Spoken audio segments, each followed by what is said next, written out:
हम दिल्ली की कच्ची कॉलोनियों को लंदन पेरिस बना के दिखाएंगे। इनमें सड़क बनवाएंगे, इनमें नालियां बनवाएंगे, इनमें पानी देंगे, सीवर देंगे, अच्छे पार्क देंगे, अच्छी बिजली देंगे और इन्हीं लोगों को हम लंदन पेरिस बना के दिखाएंगे। इनको उजाड़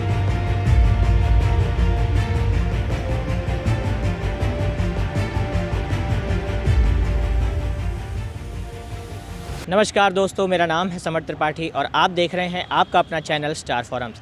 दोस्तों, दिल्ली विधानसभा चुनावों में बस अब कुछ ही दिनों का वक्त बाकी रह गया है, जहां सभी राजनीतिक पार्टियां अपनी पूरी जान लगाकर इस चुनाव को जीतने के प्रयास कर रही हैं। अब तक बीजेपी की बात करें तो बीजेपी की ओर से भी उनके संकल्प पत्र जारी हो चुके हैं, वहीं आम आदमी पार्टी और कांग्रेस की ओर से भी उनका संकल्प पत्र जारी हो चुका है।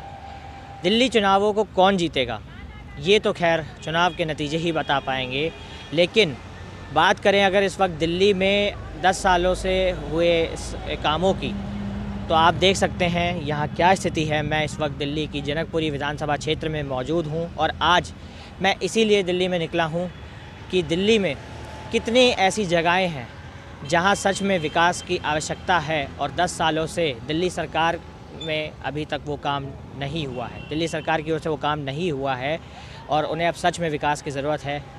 तो आज मैं आप लोगों को इसी यात्रा पर लेके चलूँगा, इसी दौरे पे लेके चलूँगा कि दिल्ली में किन जगहों पर सच में विकास की ज़रूरत है, और उन्हीं में से एक है ये जनकपुरी विधानसभा क्षेत्र का ये इलाका।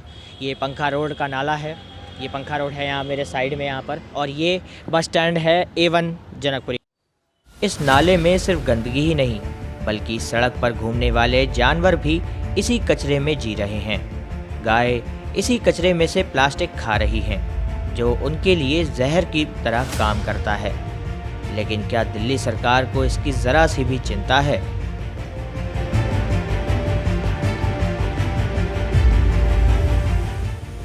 जनकपुरी A ब्लॉक के बस स्टैंड के ठीक पीछे आपको ऐसा नज़ारा देखने को मिलेगा जिसे देखकर यकीन करना शायद आपके लिए मुश्किल हो जाएगा कि हम देश की राजधानी में खड़े हैं।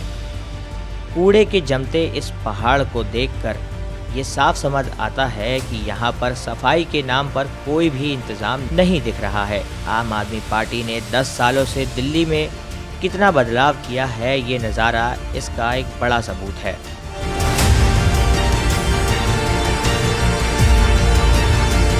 तो आइए हम स्थानीय लोगों से बात करते हैं। क्या नाम है आपका? बंटी। हाँ जी, बंटी नाम है मेरा। यहाँ पे ये कब से ये हालात बने हुए हैं? ये जी राजेश ऋषि के जब से कार्यालय यहाँ पे रहा है और उनके कभी भी कंप्लेंट करी है उनको या जो भी कुछ करा है, पहली बात तो उन्होंने काम ही नहीं करा है। ये खत्ता बनाया भी उन्होंने ही है, राजेश ऋषि के उसमें ही, कि यहाँ पे के झुग्गी झोपड़ियाँ उठने वाली हैं, तुम क्या करोगे कंप्लेंट करवा के या नाला ढकवा के या कुछ भी करवा के। इसी वजह से इस बार उनको सीट भी नहीं मिल पाई है। उनके टिकट भी इसी वजह से कैंसिल हुआ है और यहाँ पे तो कोई काम ही नहीं करा। आपको दिख ही रहा है जी, कितना बढ़िया काम कर रखा है राजेश जी ने। जी, अब की बार जैसे आशीष सूद जी ने वादा करा है कि यहाँ से खत्ता ये हटवा के और नाला वाले की जरा थोड़ा सा वो करेंगे, तो हो सकता है बीजेपी को हम समर्थन करें। जी, पिछले 10 सालों से तो राजेश जी को कर ही रहे हैं, जी, उसी को वोट दिया, उसी को जितवाया। अब वो यहाँ के बिल्कुल कामकाज के लिए तो बिल्कुल ही मना कर देता है। अच्छा। ना तो यहाँ की विधवाओं की पेंशन लगवाई उसने, अच्छा, ना तो किसी के आधार कार्ड बनवाता था, ना एमएलए के जैसे साइन चाहिए होते हैं आधार कार्ड के लिए जी। कि एमएलए अपने स्थानीय एमएलए के साइन करवाई हैं, वो भी नहीं करता है वो। अच्छा, कि जी तुम तो जय कॉलोनी वाले हो, तुम क्या करोगे? अच्छा, ये तो झुग्गी झोपड़ियाँ उठने वाली है, जय कॉलोनी उठने वाली है। अबे तुम मौजूदा विधायक हो, तुम्हारे अंडर में आता है, अभी जब तक है जब तक तो काम आपको ही करना पड़ेगा। जी, वो करता ही नहीं था। अब देख लो पूरा का पूरा यहाँ पे खत्ता बना दिया। अच्छा, अब जो लोग नहीं भी कूड़ा डालते वो भी डाल के जा रहे हैं। अच्छा। तो इससे अब यहाँ पे इतनी गंदगी है तो यहाँ पे बीमारियाँ, हाँ, अब देखो कितनी बीमारियाँ, देखो डॉक्टरों की दुकानें भरी पड़ी हैं यहाँ पे, कितनी बीमारियाँ चल रही हैं, लोग बच्चे बीमार पड़ रहे हैं, सब कुछ हो रहा है। जी, सब क्या नाम है, सारे के सारे तो मतलब बच्चों पे बहुत असर आ रहा है। जी, और इसी वजह से गंदगी की वजह से मच्छर मक्खियाँ और बच्चे इतने बीमार पड़ रहे हैं, बड़े बीमार पड़ रहे हैं, बुजुर्गों को इतनी दिक्कतें हो रही हैं। जी, अब ये गंदगी क्या उड़ के जाएगी, क्या नाले से क्या आएगा? यहाँ पे गंदगी आएगी, बीमारियाँ फैलेंगी। जी, बिल्कुल। तो तो फिर अब इस बार आप ये किसे मौका देंगे, बीजेपी को या बीजेपी को बीजेपी को? हाँ जी। कांग्रेस क्यों नहीं? कांग्रेस को शीला दीक्षित कांग्रेस की थी और उन्होंने तो 15 साल में दिल्ली के लिए काफ़ी कुछ काम किया, तो लगता है कांग्रेस इस बार करेगी? कौन आती है तो आ नहीं पाएगी ना, क्योंकि समर्थन में नहीं है लोग बाग। अच्छा, हाँ, इस बार खैर वैसे बीजेपी को ही चांस देना बनता है। बीजेपी को ही चांस देना जी। बनता है। आप भी इनकी बात से सहमत है, बीजेपी जी को? बिल्कुल बिल्कुल जी। आपका क्या नाम है? विजेंद्र कुमार सर। तो आप लोग यहाँ पे कब से रह रहे हैं? सर काफ़ी टाइम हो गया जब से मैं तो आया हूँ, मैं पढ़ता हूँ सर, स्टडी करता हूँ यहाँ पे। जब से मैं आया हूँ, जब से अभी तक मैंने देखा इतनी गंदगी रहती है, इतनी स्नैचिंग, इतने चोर उचक्के, मतलब इतना माहौल ख़राब हो रहा है कॉलोनी का जिसकी कोई हद नहीं है सर। जी। तो यहाँ पे एमसीडी की तरफ से भी कोई ये राहत नहीं है? ये एमसीडी के अंडर में ये आता नहीं है नाला, ये आता है राजेश ऋषि के विधायक जो है ना हमारा एमएलए, हाँ। ये उसके अंडर में आता है ये। हाँ, तो ये क्या नाम है उसका, ये जो एमसीडी को कंप्लेंट भी करें तो कोई फ़ायदा नहीं है। एमसीडी के अंदर में क्या है कि ये क्या नाम है उसका, अपनी नालियाँ आ जाती हैं या सीवर आ जाते हैं, वो करवाते हैं साफ, जो भी एमसीडी के अंडर में आ रहा है। कंप्लेंट करते हैं, करवाते हैं वो काम एमसीडी वाले। अच्छा, एमसीडी वाले हाँ, करवाते हैं, जो काम होता है वो करवाते थे। कंप्लेंट करो तो करवाते ही हैं, और इस पे कंप्लेंट जाती थी राजेश पे, तो ये तो करवाता ही नहीं था। अच्छा, ये करवाते ही नहीं? करवाता तो ये होता, जी बिल्कुल, करवाता तो ये हाल ही नहीं होता। यहाँ क्या, वहाँ पे भी आगे भी यही हाल है। अच्छा, हाँ तो हर जगह यही हाल है। हाँ जी। तो जैसा कि आपने देखा, हम लोगों ने यहाँ पे स्थानीय लोगों से बात की, जिनका कहना है कि जनकपुरी विधानसभा क्षेत्र के जो पूर्व विधायक थे अभी तक के, राजेश ऋषि, उन्होंने कभी यहाँ पर साफ़ सफाई कराने के बारे में सोचा ही नहीं। जबकि स्थानीय लोग अगर उनके पास कंप्लेंट लेके जाते थे तो वो उसे भी मना कर देते या उन पे कोई सुनवाई नहीं करते थे। और ये दृश्य आप देख सकते हैं कि 10 सालों से दिल्ली में आम आदमी पार्टी की सरकार है, जहाँ एक तरफ अरविंद केजरीवाल लगातार इस चुनावी प्रचार में, अपने चुनावी प्रचारों में ये बात कहते आए हैं कि दिल्ली को उन्होंने स्वच्छ कर दिया है।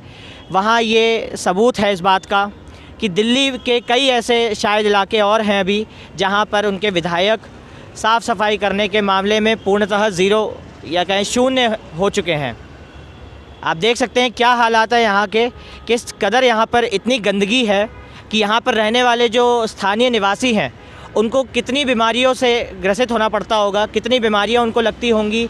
यही जब बारिश के समय में, बारिश में जब यहाँ पे हालात होते होंगे वो आप सोच सकते हैं। जबकि ये मेन रोड है, इसके साथ में आप देख सकते हैं यहाँ ये मेन रोड जुड़ा हुआ है जहाँ से बसें जा रही हैं, ये बच्चे जा रहे हैं, आप देख सकते हैं ये बच्चे आ रहे हैं स्कूल से, और वो इस गंदगी के पास से होके गुज़रते हैं तो उनके स्वास्थ्य पर क्या असर पड़ेगा आप इस बात का अंदाज़ा लगा सकते हैं। साथ ही जो यहाँ पे ये देखिए स्थानीय निवासी है, ये बच्चे यहाँ के स्थानीय निवासी हैं, किस कदर यहाँ पे ये देखिए इसी गंदगी में से होकर यहाँ से निकल रहे हैं। आप देखिएगा कि इसके अंदर भी कितनी गंदगी है, ये देख सकते हैं आप। आगे उधर आपको दिखाई पड़ रहा होगा कि क्या स्थिति है इसके कोने पे। और बारिश के महीने में जब बारिश होती है, मानसून का महीना जब होता है दिल्ली में, तो तब जब बारिश होती होगी तो किस कदर यहाँ पर हालात होते होंगे, क्या हालात होते होंगे, इसका अंदाज़ा हम लोग लगा सकते हैं इस स्थिति को देखकर अभी से, कि जब बारिश होती होगी तब ये सभी कचरा, जितना भी इस नाले के आसपास ये कचरा जमा हुआ है, वो सभी कचरा बहकर वापस इस नाले के अंदर जाता होगा, जो नाला यहाँ से सीधा जाकर नजफगढ़ ड्रेन में जुड़ता है। और ये नजफगढ़ ड्रेन आगे जाकर सीधा यमुना में गिरती है। यमुना का मुद्दा जो है इस वक्त दिल्ली चुनावों में काफ़ी गरमाया हुआ है, जहां अरविंद केजरीवाल बीजेपी के ऊपर ये आरोप लगा रहे हैं, हरियाणा सरकार के ऊपर ये आरोप लगा रहे हैं कि हरियाणा ने दिल्ली में जो यमुना आती है हरियाणा की ओर से बहती हुई, इसमें जहर घोल दिया है।